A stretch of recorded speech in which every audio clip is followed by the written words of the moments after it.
Transcription number 1, Part 1, Dictation at 50 words per minute.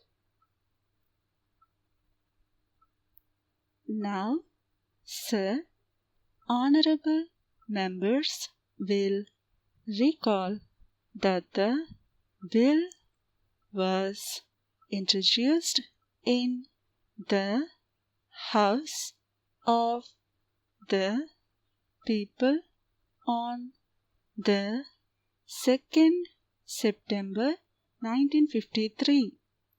It has had a long history and in one form or another it has been before the public since the end of 1949.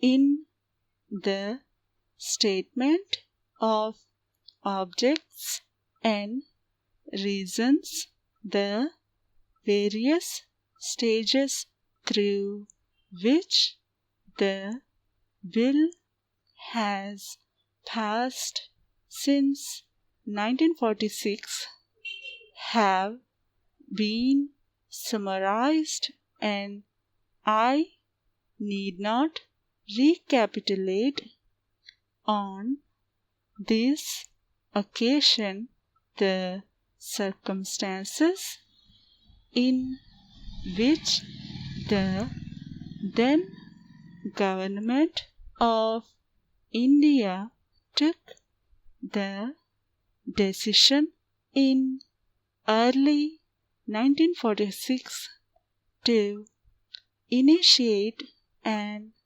inquiry into the reform of our company law.